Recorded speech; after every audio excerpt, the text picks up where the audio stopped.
On the western side of the railway line at Waihi, a subdivision containing 199 building blocks stands undeveloped. The land is zoned non-urban, and the 70-odd people who bought home blocks cannot build there. The situation has come to a head, with council considering legal action against those who are living on their land. The residents of Waihi are right behind the landowners in this subdivision. However, the council is remaining firm. It has decided that there will be no residential development here. The small community is a little bewildered. This site was subdivided at the same time as land on the other side of the railway line. It too was non-urban, but the zoning was changed by council to allow the development. While council staff and aldermen listened to arguments yesterday, the protesters were not altogether happy with the results. Those living on their blocks of land cannot afford to go elsewhere. The Williamson family is unemployed, and their house was burnt down 15 months ago. Nevertheless, the people who bought land in this subdivision knew when they were purchasing their sites that they couldn't build on them. Unfortunately, they're paying for that gamble. I suppose we all just hope that the council would come our way and see that, you know, it was just needed here in Waihi. People want to live here. We don't want to live anywhere else. We want to live in Waihi. We've got everything we need here except building permission. Do you think you'll ever get to build on your land? I think so. You're hopeful? I'm very hopeful.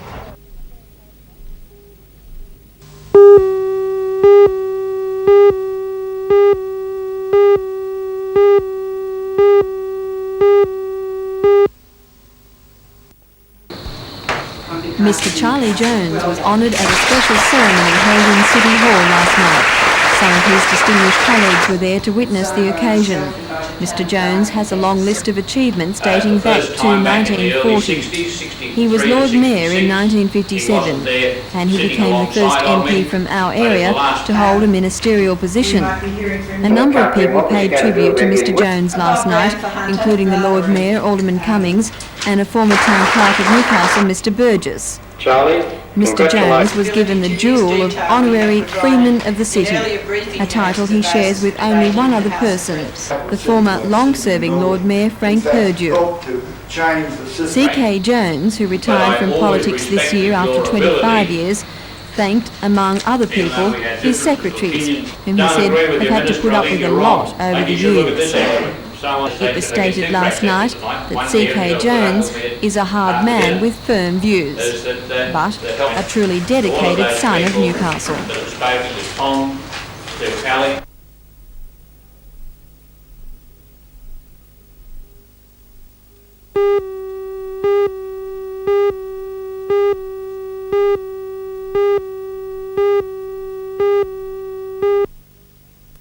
Friends and families. The state government has told the Dockyard Board that it will not subsidise the industry unless costs can be cut and an industrial accord reached.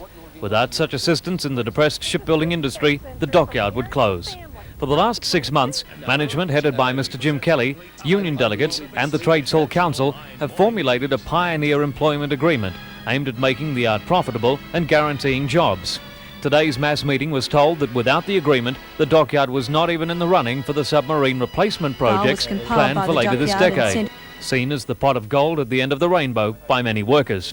At a mass meeting 10 days ago, the agreement was ratified in principle, except one section calling for the abolition of bath time. Traditionally, the men have had a 20-minute clean-up time allowed at the end of the day, even though it's not included in all awards.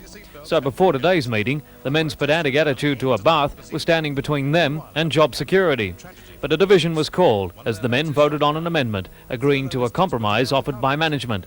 The men will accept 10 minutes bath time, but don't want this reviewed in 12 months as suggested by Mr. Kelly.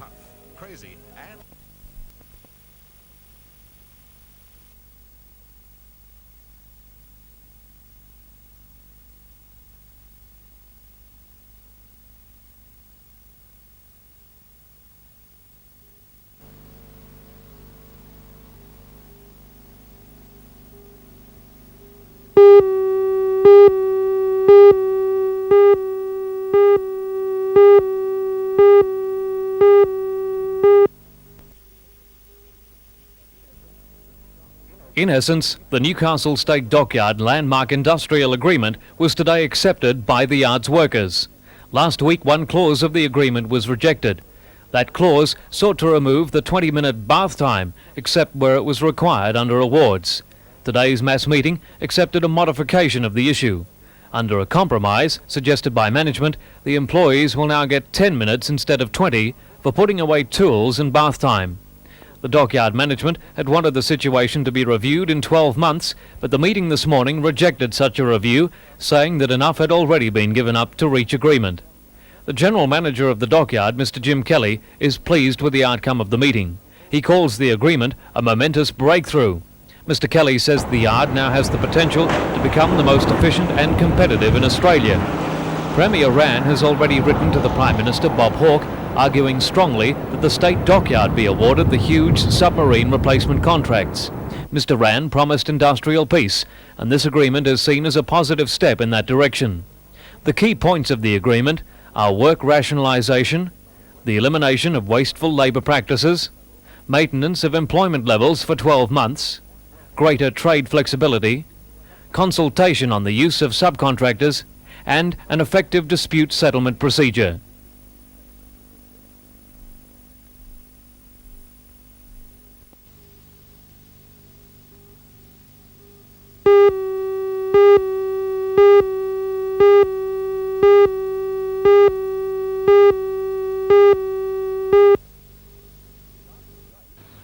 It started today when the Greenkeepers Union organised at Redhead Bowling Club what it called a test case picket line outside the club. The union invited greenkeepers representing other Newcastle district bowling clubs to join them in protest against some of their colleagues not being granted the 4.3% national wage rise. Many Newcastle greenkeepers went out in sympathy. The majority of greenkeepers were granted the flow-on. The Greenkeepers Union says others weren't because of club administrators' unfair cost cutting. As far as we're concerned, it's because, as we look at it, a cost-cutting measure on clubs. A lot of greenkeepers are getting over-award payments. Clubs feel that if they're getting over-award payments, they shouldn't be getting a lot of the benefits that's included in the award, nor should they be getting these wage increases, etc. They should be absorbing them. We feel this is completely wrong. If you're prepared to pay a greenkeeper over-award payments for 49, 52 weeks of the year, that should be his total wage, and if he's then granted an increase on his wages, that should be taken on the whole of overaward wage. A short while ago, the president of Redhead Bowling Club, John McNally, responded to the greenkeepers' claims. He said as far as Redhead's greenkeeper was concerned, he was being paid according to the national wage case decision. That is, he'd had adjustments to his pay prior to the wage case decision, putting him higher than the metal industry standard.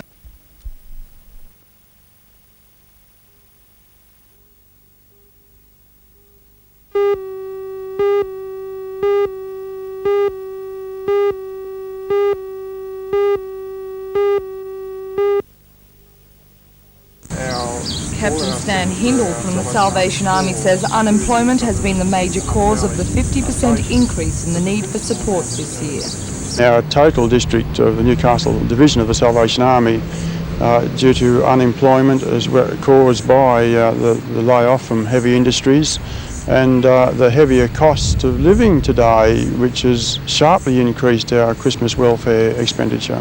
So those who have donated more this year? It's been a really good public support. It's wonderful how the community respond to need, and when it's come from, for instance, the Newcastle Herald, with that support, our own funds, of course, generated towards the Christmas welfare. But when infant schools, primary schools come with tin foods, and radio stations like 2NC with their appeal, which helped us, and the bikies, it's a very good comprehensive cover to support the Army in its welfare activity.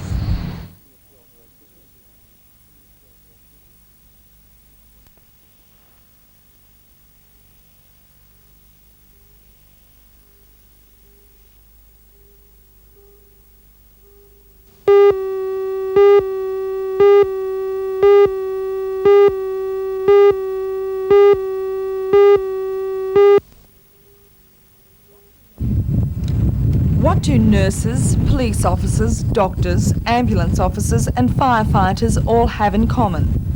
They worked Christmas Day. The heat was affecting the firemen on duty, so they decided to take matters into their own hands. or feet. And if cooling off means throwing convention to the wind and dangling your feet in the pond usually used for testing pumps, well, as long as it works. But there were some firemen working. Today was a fire alert day, and although there weren't bans imposed, the controllers were monitoring the situation closely. Nurses were also tending to their patients at all major hospitals, but those people who could be sent home to their families were. The roads were quiet, and so were things at the ambulance station. The ambulance officers took the opportunity to sit back and relax, a rare luxury. Despite the lack of traffic, the police kept up their patrols today as the drink driving blitz continues. And of course, we can't forget the members of the media.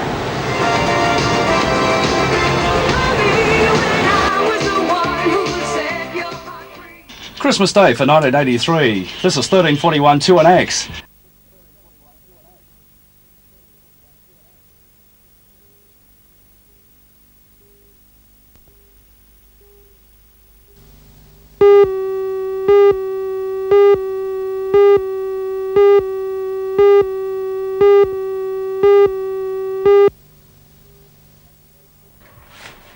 At the age of 12 years 11 months, Vanessa, born of Valentine, is one of the youngest of the 159 marching koalas off to Pasadena. Last night, as she packed for this morning's trip to Mascot and then the United States, she was obviously excited. Vanessa plays clarinet in the band, and her 16-year-old brother Aaron plays trumpet. He took the opportunity to get in some practice before the 20-hour flight.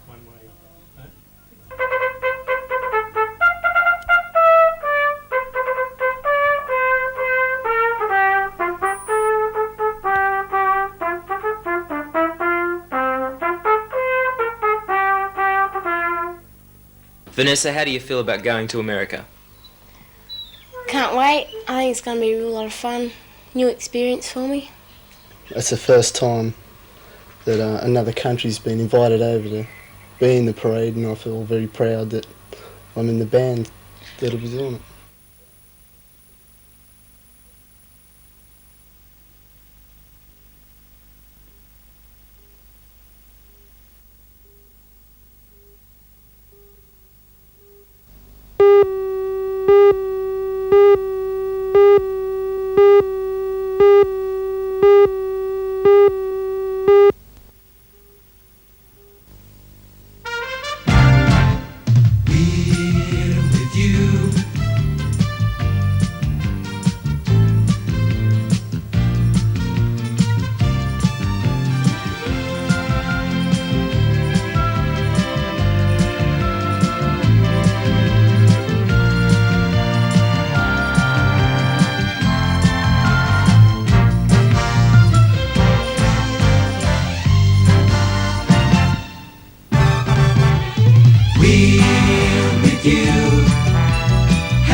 Hi there, hope you're all having a beaut time tonight. On behalf of the whole NBN crew, I'd like to wish you a happy and prosperous new year. And by the way, if you're partying on especially tonight, I don't want you to drive home. We have some great program surprises lined up for you in 1984, and I want you to be around to enjoy them with us. Happy New Year from NBN.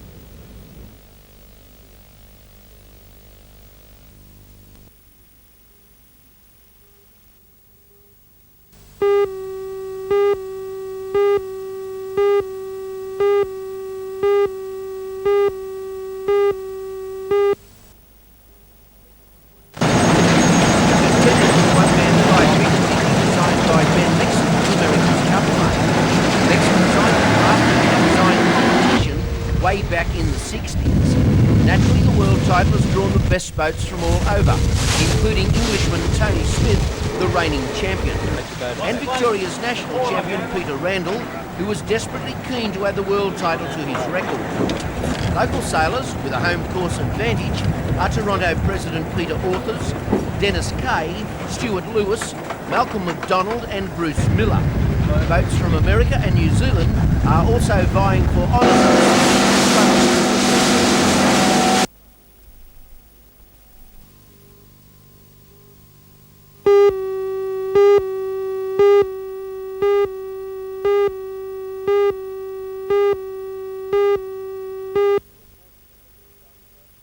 We're fortunate in that Newcastle Surf Club has been given the State Bank Surf Spectacular in our branch, so we're looking forward to a different kind of carnival tomorrow.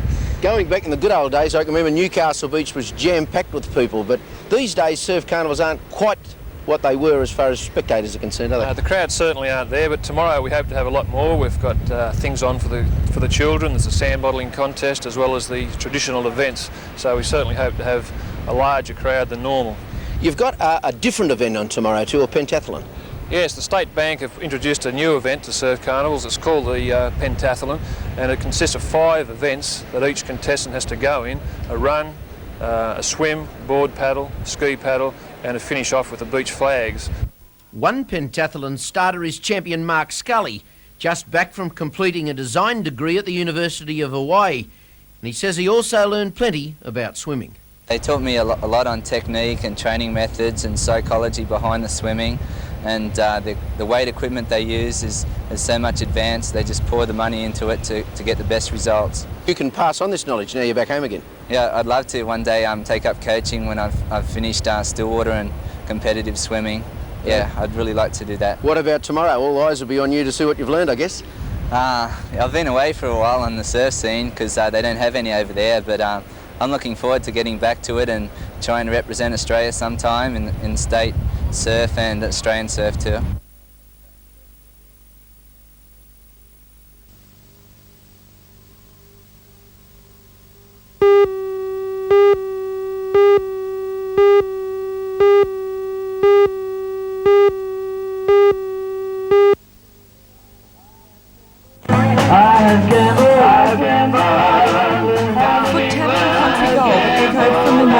At the entrance today. The Big Country Weekend was organised by the Central Coast Country Music Association to promote the industry and to provide a starting point for some young hopefuls. And that's what this morning's program, Truck Top New Faces, was all about. The concert was free, and people came from all over the state to participate in the singing and plucking, as well as just sitting back and listening to the music. But how popular is country music on the Central Coast? The Association's publicity officer, Mr. Bob Bolton. Country music before 76 on the Central Coast was virtually non-existent, and in 76 the Central Coast Country Music Association was formed with the object to promote country music on the Central Coast, and we had our first concert by the sea in 77.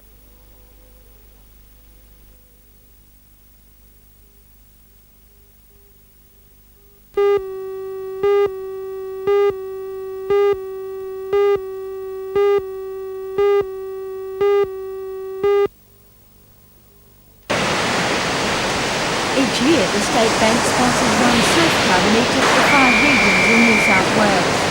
On the Central Coast, Lakes was the lucky club chosen. The sponsorship to the tune of $3,000 is intended to help the club stage its annual beach carnival. Half of the money is used as prizes, which adds incentives for competitors. The rest simply helps the club finance the event. Yesterday's carnival at Toukley proved popular with both crowds and participants. The surf wasn't big, but it was consistent, and that was the undoing of many an open boat crew. But despite the fact they were being constantly bombarded by waves, the enthusiasm and determination of the teams was not dampened.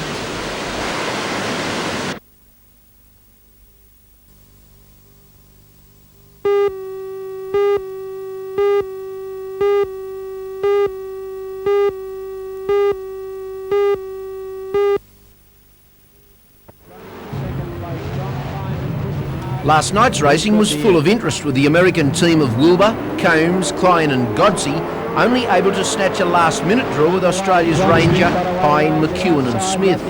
Australia held a 3-point advantage with 3 of the 12 heats left, a 2-point advantage with just the last to run. The Yanks ran 1-3 in the final heat to grab a draw. The feature of the night was the smashing of the 4-lap record by America's Ray Godsey. Driving his Pontiac Firebird, he clocked an amazing time of 58.779, clipping about 2.5 seconds from the previous record held by Texan Larry Moore. He broke the 1-lap time as well with a 15.006 in less than ideal conditions. The third test is scheduled for February the 4th. Pursued by John Pine, and then comes Ed Wilbur. John Pine, they're charging.